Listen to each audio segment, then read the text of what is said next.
on everybody, it's ETAPRIME back here again. Today we're going to be taking a look at the brand new Asrock PG34WQ15R2B. I wish they would come up with a shorter naming convention for these monitors, but this thing is absolutely amazing, and I've actually had the pleasure to test this out for the last 3 weeks. And to tell you the truth, this is the first ultra-wide gaming monitor that I've ever been able to use for an extended period of time. And, I usually go with 16:9 aspect ratio displays, but after using this, I'm definitely sold, especially for my favorite genre, racing games. Inside of the box, obviously, you're going to get the monitor itself, and we get some cabling here. We get an HDMI cable, power cable. This does not use an external power supply, it's all internal. We also get a DisplayPort cable and these Wi-Fi/Bluetooth lead extensions. So one cool thing about this monitor is it's got built-in antennas. So you connect back here, and by the way, yes, we do have swivel with this monitor here, definitely comes in handy. As you can see at the bottom there, we've got our antenna inputs, and the rear actually looks pretty good. Now, when it comes to my gaming setup, this is usually facing the wall, so I'll never really look at it. But around back here, we've got a control nub and 3 physical buttons, so we can navigate the OSD very easily on this unit. When it comes to inputs, we've got 2 HDMI ports, 1 DisplayPort, and a 3.5mm audio jack. Now this does have built-in speakers, but like a lot of these monitors, it doesn't get that loud, so I would definitely use external sound. One thing that was left out here, which I really wish they would have added, would have been USB Type-C video in. I have a lot of devices that utilize USB Type-C as the only output, and the only way to get that connected over here is to use an HDMI adapter, so it would have been really nice to have USB Type-C. When it comes to the specs, we've got a 34-inch WQHD display that gives us a resolution of 3440 by 1400. It does support a refresh rate of 165 Hz. We've got a 1 millisecond response time, 91% DCI-P3, and sRGB comes in at 115%. It's got a wide 170-degree viewing angle.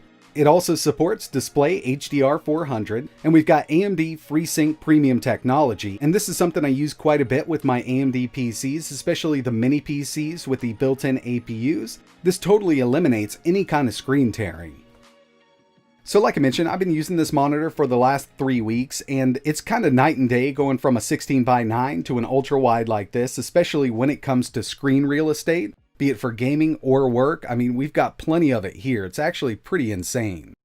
This also supports a ton of physical screen adjustment, like height. We've also got swivel, which we saw, and tilt adjustment. So no matter where you're sitting or where you're standing with this monitor, you can adjust it to your liking. And for me, the way I have my gaming desk set up, personally, I like this jacked all the way up with a nice little tilt coming down on it. That way I'm kind of looking up at the display. And yeah, I can just kind of lean back and play my favorite games here. But again, plenty of adjustment here, so if you do need to get some work done and reposition yourself, you can always swivel this, tilt it, bring it up and down. When it comes to the built-in OSD, like we saw, we've got those 3 physical buttons around back and that controller nub. So we've got a power button, we've got a brightness button, which will always bring up our brightness, and we've got a scenario button, so we can switch this over to presets or your own custom set. But if we hold the nub button down for about 3 seconds, it'll bring up the complete OSD. And from here, we've got tons of adjustment. Contrast, brightness, we've got the preset modes, we've got dynamic contrast ratio. Moving on down a bit, we've got our image ratio, overdrive, FreeSync, and this uses FreeSync Premium, something I personally use on basically all of my mini PCs. It does support HDR. Usually I leave this on auto so to swap over when I'm watching a movie. Full RGB control, and we can adjust the OSD. So once you boot this up, the OSD is going to be dead set right in the middle. Some people like this in the lower right hand corner, upper left hand corner. We can basically move it anywhere we need. Obviously, with the look and the features, this is marketed as a gaming monitor, and it definitely does an amazing job. 165 Hz refresh rate with 1 millisecond response time. This looks absolutely amazing. I've got Spider-Man Remastered totally maxed out on my gaming PC right now. And these gaming monitors from every manufacturer have never really been known for their built-in sound, and this one isn't any different. I mean, we do have stereo speakers here, but it doesn't get that loud. I would go ahead and connect some type of sound bar or sound system. Personally, I use a cheaper 5.1 sound bar, and I connect it over the 3.5mm audio jack. I mean, you can do this from your PC, or if you're still got sound coming out of HDMI, you can do it from the monitor itself like I have it set up right now. So playing open world games and first person shooters is really awesome on this ultra wide monitor, but one of the big reasons I wanted to get my hands on this was for racing games. Here's Forza Horizon 5, and going from 16:9 to an ultra-wide like this on racing games really does open the world up. I mean, cockpit view is crazy, and yeah, if you're able to max these games out at ultra or extreme settings, you're going to have a really good time with these racing games. I mean, this is really awesome, and it really does make it a whole new game once you move over to an ultra-wide monitor. I didn't realize what a difference it would make until I was able to use one for an extended period of time.